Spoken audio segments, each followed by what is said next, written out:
지난 시간에 요즘 사순절이라서 제가 사순절 부활절을 잘 준비해야 되는데 의미 없는 부활절보다는 우리 교회는 부활절 주일 예배를 새벽에 드리잖아요. 예수님 새벽에 부활하셨으니까. 근데 부활절이 의미 있으려면 사순절 예수 그리스도의 십자가를 잘 묵상해야 됩니다. 내 안에 그리스도가 있는지 자꾸 점검해야 되고 그래야 부활의 어떤 그 기쁨이 있지요. 지난 시간에 뭐 얘기 드렸죠? 우리가 사순절 우리를 돌아보려면 우리 안에 욕심이 있네. 욕심은 여러분의 인생을 너무 질을 떨어뜨립니다. 행복할 수 있는 인생을 행복하지 못하게. 욕심이 눈을 가리어서 제가 뭐라고 말씀드렸죠? 감사해야 된다고 이야기했습니다. 어느 상황에서도 감사할 수 있어요. 자족하는 법을 배웠다라고 바울은 이야기합니다. 감사하시라고 이야기했고 무엇을 하든 간에 구해라고 말씀드렸어요. 구하지 않고 내 인생의 모든 것이 잘 되면 우리는 괴물됩니다. 다른 사람한테 인생을 왜 그거밖에 못 살아? 나를 좀 봐봐. 이렇게 대충 해도 이렇게 잘 되는 거 도대체 어떻게 살기에 인생을 이렇게 될 수밖에 없어요. 우리의 삶이 주님 앞에 구하지 않고 잘 되는 것. 제가 뭐 말씀드렸죠? 천국에 선물이 잔뜩 쌓여있는데 이거 누구 겁니까? 네 거야. 왜 안 주셨어요? 구하지 않았어. 그게 진짜 맞는 말, 저는 맞는 말인 것 같아요. 목사가 돼 보니까 예전에 부흥사님들이 하셨던 얘기가 맞는 것 같아요. 왜냐면 주고 싶어도 구하지 않으면 사람이 변해요. 그렇게 되면 하나님께 감사도 할 수 없고 영광 올려드릴 수도 없고 내 인생이 스스로 잘 됐다고 생각하기 때문에 사람들 무시하고 그 말씀 드렸고요. 마지막으로 청지기의 인생을 사셔야 된다. 내 것 아니요? 하나님께 새로 태어난 본어게인해서 새로운 인생인데 내 것이 어디 있나? 주님께서 내게 주신 것 청지기처럼 잘 맡았다가 주님 앞에 섰을 때 착하고 충성된 종이었다라고 얘기 들으셔야 욕심을 우리 안에서 다스릴 수 있다 말씀드렸습니다. 오늘은 교만입니다. 이 교만하면 여러분들 나는 교만하지 않으니까 오늘 설교는 깊게 안 들어도 된다 아니에요. 제가 목사인데 성경을 보고 저를 비춰보잖아요. 모든 사람은 다 죄인이에요. 세상에 의인은 없나니 하나도 없다. 예수 그리스도께서 이 땅에 왜 오셨겠습니까? 우리의 인간이 스스로 구원할 수 없는 거예요. 죄인이죠. 저는 깨달았습니다. 인간의 뼈가 다 있죠. 뼛속에 교만으로 가득 차 있다는 거예요. 이걸 빨리 깨달아야 주님 앞에 엎드릴 수 있어요. 내가 좀 잘 이렇게 한다고요? 아니에요. 저는 교만하지 않은데요? 아니에요. 마음이 교만한 사람이 있어요. 행동으로 그렇게 안 해도 그의 눈빛, 목소리, 말, 이 교만한 사람들이 있잖아요. 그래서 이 사순절 우리는 무엇을 잠깐 멈추고 우리 안에 있는 것을 빼고 말씀을 넣어야 되느냐? 우리 안에 있는 이 교만을 없애야 된다는 거예요. 저는 사람의 뼈가 교만으로 돼 있고 피는 혈기로 가득 차 있고 그리고 살은 욕심으로 가득 차 있고 여러분 이것을 빨리 깨닫고 내가 주님 앞에 이 부분을 다스림 받지 않으면 우리 인생은 계속 다람쥐 쳇바퀴 도는 어려움이에요. 왜 교회를 다녀도 어렵습니까? 라고 질문하지 마세요. 그 전에 성경 말씀으로 나를 한번 비춰보세요. 내가 하나님 말씀대로 살고 있는지. 제가 오늘 인트로로 주전 4세기 예화가 아닌 실제 있었던 일이래요. BC 4세기에 디오게네스라는 철학자가 그리스에 있었대요. 유명한 철학자라 하더라고요. 어떤 부자가 디오게네스를 집으로 초청했대요.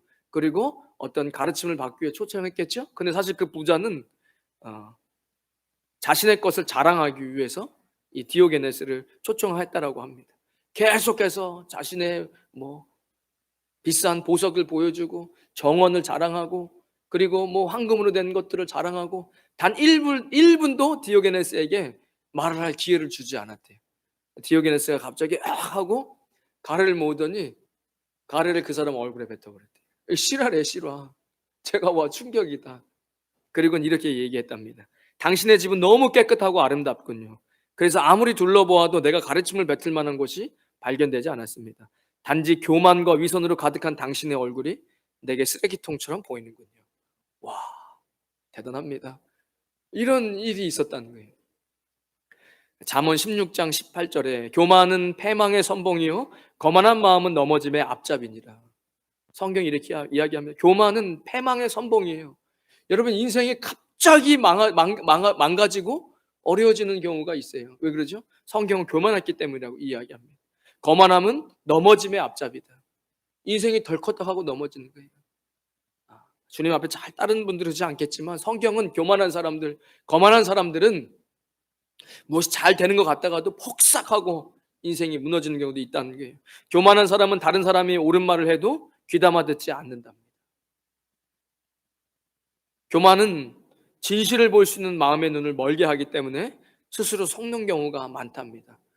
저는 이게 무서운 거예요. 자신이 교만하다는 사실을 본인은 모르는 거예요. 이거 무섭지 않습니까? 저는 이게 무섭던데요. 말씀이 나를 비춰주지 않는 한 교만은 자기가 교만한지 몰라요.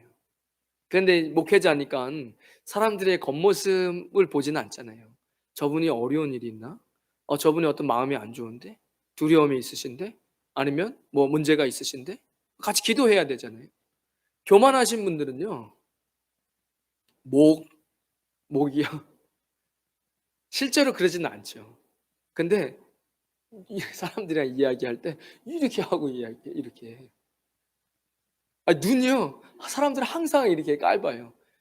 실제로 그렇다는 게 아니라 목회자가 영혼을 보면 그 영혼이 너무 목이랑 눈이 이렇게 항상 사람을 깔보고 그러면 본인 스스로는 건 모르는 거예요. 입술이 항상 사람을 밑에 사람 보듯이 그러면 안 돼요. 왜 그러냐? 그러면 갑자기 패망한다니까요. 우리 필리핀에 살아갑니다. 필리핀 사람들 막 무시하고 하대하시면 안 돼요.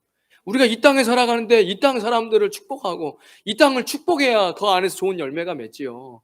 이 땅에 살아가면서 자꾸 이 땅 저주하고 이 땅은 이래서 안 돼, 이 나라는 이래서 안 돼. 이래가지고는요 아무것도 안 올라요. 엉겅퀴만 올라와요. 이게 자연스러운 겁니다. 이게 영적인 얘기도 아니에요. 실제로도 그래요. 여러분, 교만한 사람 자기 교만한지 모른대요. 옳지 않은 길로 가면서도 자신이 옳은 길을 간다고 생각하고, 또 교만한 사람은 또 다른 교만한 사람을 극도로 싫어한답니다. 저는 이거를 잘 알아요. 교만뿐만 아니에요. 다른 것도 다 마찬가지입니다. 그래서 제가 제 자신이 조금 이 정도는 좀 지나친데 할 만큼 뭔가가 이렇게 올라오잖아요. 그럼 제가 빨리 체크해요. 내 안에 그런 모습이 있구나. 실제로는 그런 모습이 없는데요? 근데 나는 왜 그런 행동을 보면서 극도로 화가 나죠? 왜죠? 나도 그러고 싶은데 꽉꽉 누르고 있어요. 너는 근데 왜 해? 난 꽉꽉 누르고 지금 참고 있는데. 그죠? 그러니까 하나님의 일은 내 힘으로 하는 게 아니에요. 하나님이 주시는 힘과 능력으로 하는 것이죠. 내가 내 힘으로 뭔가를 하잖아요. 그럼 그거 못하고 있는 사람을 정죄할 수밖에 없어요. 교만한 사람은 다른 교만한 사람을 너무나 싫어하고, 그리고 자신이 계속해서 더 그것을 하려고 자신의 교만을 독점하려고 한답니다. 조그만 일에도 이거 내가 했어, 내가 한 것을 자꾸 드러내야 돼. 이거 내가 한 것을 안 알려주면 이거 한 것도 별로 의미가 없어지는. 결국 교만은 내가 드러나고 내 이름이 드러나고 내가 머리 되려고 하는 거, 내가 대장 되려고 하는 거. 교만은 자신감과, 이게 제가 재밌어서 한번 적어봤어요. 교만은 자신감과 당당함. 이거 필요하죠. 저도 늘 필요하죠. 올라올 때 기도해요. 강하고 담대해라. 두려워하지 말고 놀라지 말라. 네가 어디로 가든지 내 하나님 여호와가 너와 함께 하느니라. 내가 너에게 명령한 거 아니냐. 강하고 담대하라. 두려워하지 말고 놀라지 말라. 얘기하시는 거죠. 내가 너를 세운 거 아니냐. 네가 하고 싶어서 한 거 아니냐. 네가 하고 싶어서 한 게 아니지 않느냐. 이게 저한테 큰 위로가 돼요. 내가 너에게 명령한 것이 아니냐. 강하고 담대해라. 하나님과 함께 시작한 사람은 담대할 수 있어요. 하나님이 이야기하신 거니까. 그런데 자신감과 당당함의 다음에 오는 것이 뭐라고요? 교만이래요. 교만은 자신감과 당당함의 다음에 오는 마음가짐이래요. 자신감과 당당함에 한 발짝만 나아가면 교만함이 된다. 자신감과 당당함에서 겸손이 빠져버리면 교만이 되고 만다. 그러니까 자신감과 당당함은 좋은 거예요. 여기서 근데 지나쳐버리면 교만해질 수 있다는 겁니다. 여러분, 영향력 있는 위치 뭐죠? 한 기업체를 운영하는 사장님도 영향력이 있는 거예요. 그죠? 사장님 될 수 있고, 연예인도 마찬가지고, 국회의원, 장관, 우리는 국회의원, 장관은 아니지만 우리도 뭐 교회 안에도 공동체가 있으면 그 부서마다 부서장이 있고 이런 것들이 다 있잖아요. 그러면 우리는 그렇게 하면 안 된다는 거예요? 아니죠. 우리는 리더가 되어야 하죠. 그런데 그것을 어떻게 오래 그리고 선하게 지속할 수 있느냐. 이제 이게 문제인 거예요. 사람이 자리가 그 힘이 있는 자리인데 거기서 힘이 있으니까 더 자신감이 있고 당당해지는데 그다음에 뭐냐? 교만해진다는 거예요.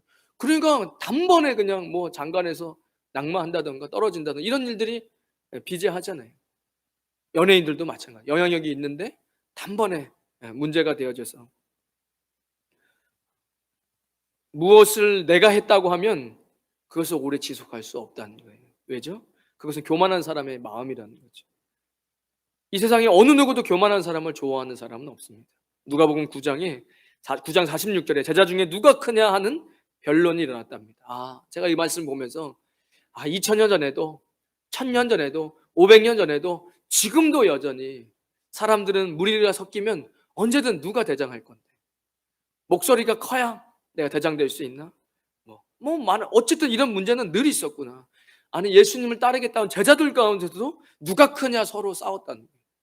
예수님께서 어린아이를 데려오시고 앞에 세운 다음에 나를 누구든지 이 어린아이를 영접하는 것이 나를 영접하는 거다.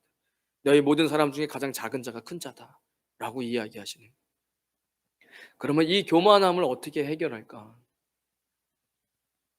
마태복음 20장 28절에 인자가 온 것은 섬김을 받으려 함이 아니라 도리어 섬기려 하고 자기의 목숨을 많은 사람들의 대속물로 주려 함이라 라고 이야기하시잖아요. 예수님이 이 땅에 오신 목적은 내가 섬김받으려고 하는 것이 아니라 도리어 섬기려 한 것이다 라고 이야기하죠. 예수님 계속 가르치셨어요. 제자들에게. 제자들이 예수님 마지막 돌아가시는 마지막 유월절 만찬에서조차도 그 깨달음을 잘 알지 못했죠. 예수님 친히 가르쳐 주셨어요. 먼저 유월절 우리도 식당에 맛있는 거 먹으러 가면 손에 먼지 잔뜩 묻어 있으면 그냥 먹기 불쾌하고 불편해요. 유월절 만찬을 좀 깨끗하게, 그러나 친구들의 발을 씻겨줄 수는 없어요. 왜죠? 그건 종이나 하는 건데 그럴 수는 없지. 예수님께서 물을 준비하시고 제자들의 발을 닦아주십니다. 그리고 이것이 섬기는 거야. 이렇게 섬기는 사람이 대장이 될 수 있어 라고 예수님이 친히 이야기해 주셨죠. 오늘 교만에 대해서 이 교만을 어떻게 없앨 수 있을까? 교만하면 섬김이 되지 않습니다. 어떤 교회 목사님이 요즘에 유튜브 많이 하니까 유튜브 이렇게 시작하니까 어떤 그 젊은 부부가 그런 뷰티에 관심이 많으셔서 얼굴을 조그맣게 해주는 경락 마사지를 막 해줬다는 거예요. 화면에 잘 나오게 하려고 하는 거겠죠? 그런데 그 섬김과 동역의 열심이 오래 같이 갈 수 없었답니다. 그 목사님 고백이 돼요. 다른 사람을 내 마음대로 조종 통제하려고 주장하려고 하는 마음으로는 같이 오랜 시간 동역할 수 없습니다. 그 마음을 포기하지 않고서는 섬김이 되지 않는다는 거예요. 제가 그 얘기를 들으면서 이런 생각을 해봤어요. 예전에 새가족 섬김을 이렇게 하다 보면 처음 오신 분들을 이렇게 새가족 섬김에서 이렇게 섬겨주시잖아요. 음식도 준비해 주시고 줄 서지 않고 와서 음식 드시게 하시고 이렇게 잘 준비해 주셔요. 그리고 커피도 준비해서 커피도 드리고 그러면 감사합니다 하면은 기분이 좋아요. 그런데 커피 다 마련해 놨는데 커피 안 줘요? 그러면 마음이 갑자기 뭐지? 이런 생각이 막 드는 거예요. 웃으시는 분들이 있는데 이런 생각이 들 때가 있다니까요. 내가 교회에 이런 쓰레기 있네, 오늘 주워야지 하고 주스러 가고 있는데 거기 쓰레기 저쪽에도 있어요. 저 빨리 저거 주세요. 이러면 그때 뭐지? 갑자기 마음이 속상해지고 섬겨주면 그냥 받고 감사해 하면 되지라는 생각이 우리 안에 있는 거예요. 어쩌면 우리는 내가 섬기고 그 사람에게 어떤 반응을 요구하고 있는 건지도 몰라요. 그런 생각을 들면서 이런 생각을 해보는 거예요. 우리가 과연 누구를 위해서 이 섬김을 하고 있는가? 여러분 섬기는 것들 많잖아요. 교회에 찬양팀으로 성가대 그냥 갑자기 쓰는 거 아니에요. 따로 시간 떼셔 가지고 모여서 다 같은 사람이 모여 가지고 또 그 시간에 연습하고, 누구는 미디어로, 또 누구는 광고 영상을 반주로, 악기로, 또 이렇게 강대상 아름답게 또 꽃으로 꾸며 주시는 이런 모든 섬김들이 있단 말이에요. 근데 이런 섬김들이 누구를 위해 섬기는 거죠? 새가족분들은 또 새로 오신 분들이 교회에 잘 정착할 수 있도록 돕고. 그런데 이게 나의 만족인가? 내가 이렇게 했으면 그 감사해야지 하는 건, 가만히 생각하면 내가 만족하려고 하는 거예요. 내 만족. 내가 이렇게 했으면 뭐 감사해야 하고 내가 기분 좋으려고 하는 거가 된다라면, 내가 원하는 반응이 나오지 않을 땐 불쾌할 수 있는 거죠. 그죠? 왜죠? 그건 내가 나를 위해 섬기는 거예요. 내가 기분 좋으려고, 아니면 내가 이렇게 봉사하고 있다는 것을 누군가에게 뽐내기 위해서. 섬김은 예수님께서 목숨을 버리면서까지 사랑하셨던 그 사람들의 소중함을 받아들이는 훈련이랍니다. 우리는 우리보다 조금 못한 사람들을 섬기는 걸 좋아해요. 우리보다 조금 못한 사람들. 근데 우리보다 조금 나아 보이는 사람을 섬기는 건 자존심 상하고 화납니다. 전 솔직히 그래요. 제가 가만히 생각해 보니까 좀 내가 도움을 줘서 감사할 수 있는 사람은 쉽게 도와주는데, 저분은 이미 뭐 필리핀에서 뭐 힘도 있고 재력도 있는데 내가 섬긴다 그럼 어떤 느낌이 들죠? '내가 그 사람 종이야? 내가 저 사람 무슨 뭐 부하야?' 이런 생각부터 드는 거예요. '이 사람 나보다 훨씬 지금 힘들고 어려우면 도울 때 그 사람이 감사하겠지?' 이런 생각이 가만히 보면 우리가 도대체 누구를 위해 섬기는가? 나의 즐거움과 다른 사람이 내가 어떤 행동을 하는지를 보면서 나를 드러내기 위한 섬김이 아닌가, 이런 생각을 해 보게 된다는 거예요. 실제로 그렇습니다. 사실은 우리의 인생을 끌어주고 도움을 줄 수 있는 분들은 우리보다 더 많은 경험과 우리보다 더 많은 것들을 갖고 있는 분들이 사실 우리를 끌어주기가 훨씬 쉬워요. 근데 왜 많은 사람들이 시행착오하죠? 자존심 상해. 그러니까 내가 하면 되지. 한계가 있어요. 겸손한 사람은 늘 배우려고 하죠. 고개 숙여. 그런데 그렇지 않은 사람들은 그냥 거기까지예요. 내가 하면 되지. 근데 그게 인생이 쉽지 않은 거예요. 교만한 사람들은 그래서 삶이 계속 어려운 겁니다.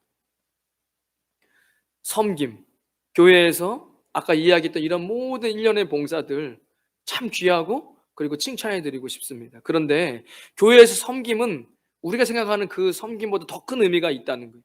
그것은 하늘 보좌를 버리고 이 땅에 오신 예수님의 겸손과 열심을 우리가 따르는 것입니다. 자기 만족을 위해서가 아니라 내가 예수님처럼 낮아지겠다는 마음가짐이죠. 오늘 같은 본문이 그렇습니다. 너희 안에 이 마음을 품으라, 곧 그리스도 예수의 마음이다. 그러니까 우리가 예수 그리스도의 마음을 품으라는 거예요. 왜죠? 그는 원래는 하나님의 본체시고 하나님과 동등한 분이신데 동등함을 취하지 아니하시고 종의 형체를 가지고 사람들과 같이 되셔서 자기를 낮추시고 죽기까지 복종하셨다. 제가 이 말씀을 듣면서 마음이 되게 어렵더라고요. 왜죠? 죽기까지 복종했다는 그 말이, 내가 이 말씀 받을 수 있을까? 순종이랑 다른 거예요. 복종은요, 그냥 명령에 복종하는 겁니다. 근데 그 명령이 뭐예요? 죽기까지 복종하는 거예요. 이 말씀은 제가 목사지만 받기가 참 어려운 거예요. 주님, 제가 이만큼 제가 주님 앞에 순종하고 정말 예수님 닮아가야 될 텐데, 이런 생각이 드는 것이죠. 그렇기 때문에 예수님의 겸손과 열심을 본받아서 주님을 위해서 일하는 것이죠. 주님께서 주시는 능력이 아니고서는 교회의 어떤 봉사도 오랫동안 지속하기 힘이 듭니다. 왜죠? 시험에 드는 일이 너무 많아요. 다른 사람이 칭찬해 주지 않죠. 그리고 내가 바라는 대로 되지 않으면 싸움과 다툼이 일어나요. 날씨 더워졌어요. 여름이라서. 얼마나 수고스럽겠으면 저 주방에서 불 앞에서 음식 만드는 거. 이 더운 나라에 또 여름이 왔어요. 되잖아요. 근데 교회에선 모든 봉사가 마찬가지. 시험에 들 일이 많아요. 음식 만드는데 옆에 음식 수고하게 만들었는데 이게 뭐 짜네, 싱겁네 이야기하죠. 주일학교 예전에 제가 고등학교 졸업하자마자 주일학교 교사 했었거든요. 근데 어디 보육원 무슨 선생님처럼 뭐 이거 왜 저렇게 하세요? 이러면 제가 그때도 되게 당혹스럽더라고요. 내가 하나님 봉사하는 건데 마치 제가 월급 받고 일하는 보육원 교사처럼, 아마 뭐 제가 좀 어렸으니까 뭐 그렇게 얘기한 것 같지만 시험거리가 늘 있어요. 교회에 섬기는 일은. 근데 왜 묵묵히 일할 수 있느냐? 제가 생각을 해 봤거든요.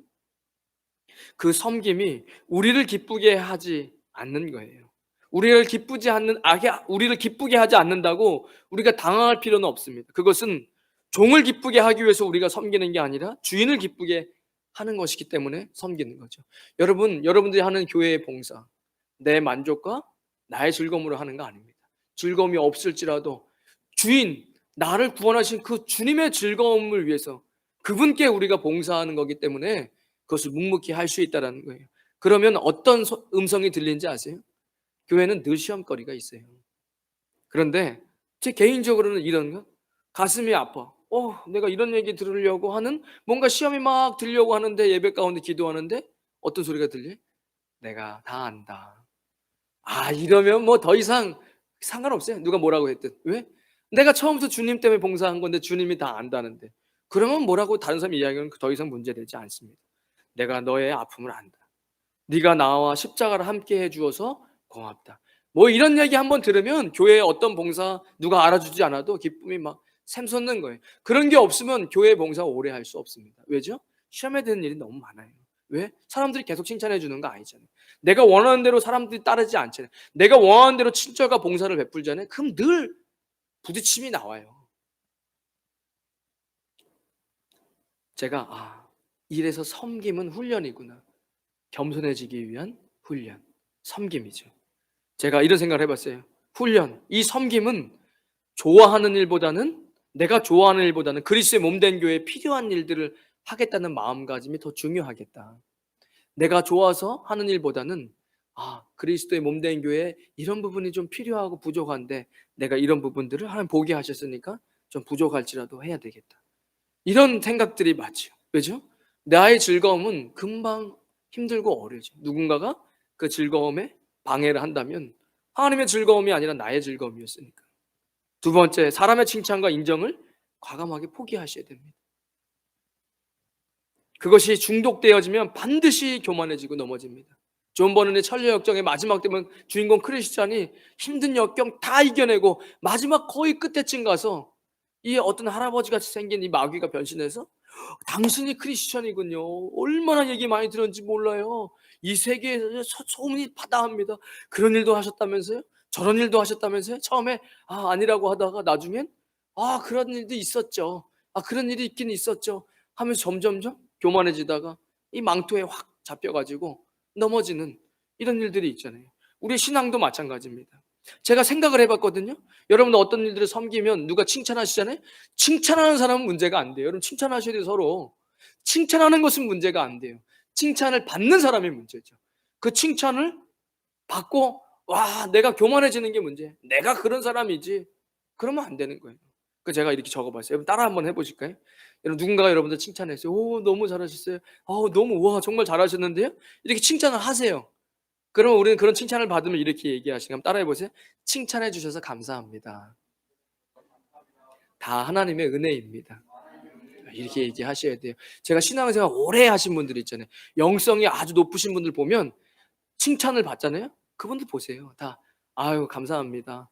다 주님의 은혜지요. 라고 얘기하신다니까요. 왜냐면 그게 은연중에 이게 자꾸 그렇게 얘기 안 하고 그런 생각을 안 하면 서서히 자기가 교만해진다는 걸 느껴요. 그리고 화당 하고 넘어지는 거예요. 왜죠? 교만은 멸망의 선봉에 서는 거예요. 우리를 넘어지게 하는 앞잡이가 된다는 겁니다. 칭찬해 주셔서 감사합니다. 하나님의 은혜입니다. 하나님의 은혜지요. 이렇게 이야기하셔야 된다는 거예요. 마태복음 6장에서도 사람에게 보이려고 그들 앞에서 너의 의를 행하지 않도록 주의하라. 예수님 얘기하시잖아요. 사람은 자꾸 자기가 드러나려고 하는 거예요. 그러면 안 되네. 오른손이 한 걸 왼손이 모르게 하라. 너의 상을 이미 받았다. 나팔 불지 말라. 이야기하잖아요. 하나님 나라에서 받을 상급이 있어야 되는데 이 땅에서 다 받아버렸어요. 말씀을 맺겠습니다. 잠언 22장 4절에 이렇게 얘기가 나와 있어요.